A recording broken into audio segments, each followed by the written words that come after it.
Hi, Rebecca here. I'm Erica. Welcome. Welcome. We're part of AllMomDoes and just encouraging you today. So welcome to the encouragement table. We wanted to just chat a little bit about comparison and how it all sort of eats away at us. And I just wanted to specifically encourage the mom who feels like I'm not enough, and you're saying that to yourself because you're looking at the other people around you. That's hard, isn't it? It's really hard.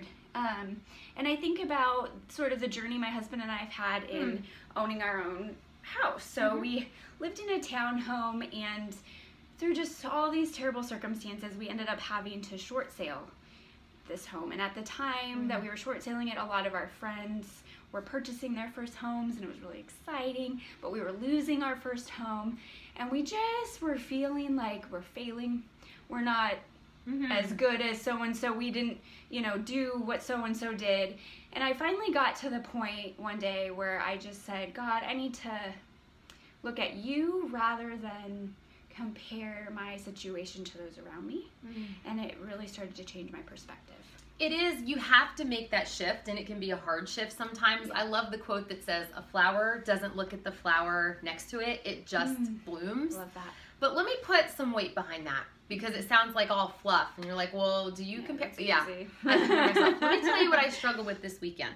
My son did not go to his junior prom. He was very, very ill his junior year of high school, and he's not going to his senior prom this year because he moved across the country and really doesn't know anybody that he even wants to ask or feel comfortable asking. Well, over the weekend, I saw all his friends' moms posting pictures of their handsome, strapping, strong boys with the girls in the beautiful dresses, and all weekend I was clicking love and saying wow, and my heart was breaking.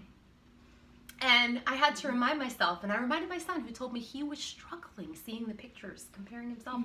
I had to remind Josh last night, you have been given a story, a miracle story to tell, of how God healed you of ulcerative colitis. You have a new colon. You have a story to tell of how he showed up in the darkest moments that a human can experience. And that's what I would tell you today too. Maybe you don't get to do what everybody else gets to do for one reason or another. But God has a special plan for your life. Read Psalm 139.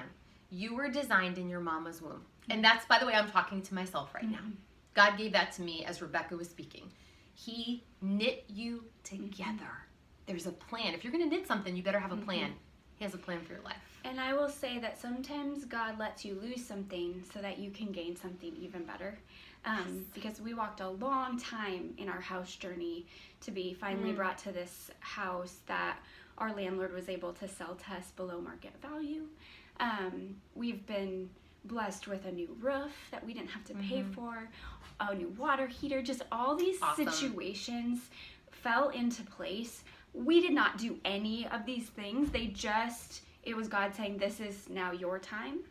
But with that came, but make sure you tell people what I did for you. And I want you to know, if you are waiting and if you are just feeling like, when is it my turn? It will come. And there are two practical things I think you can do today. I'm going to do this. One, stop scrolling social media. Stop looking at what everybody else has and does. And two, post 3 things you're grateful for.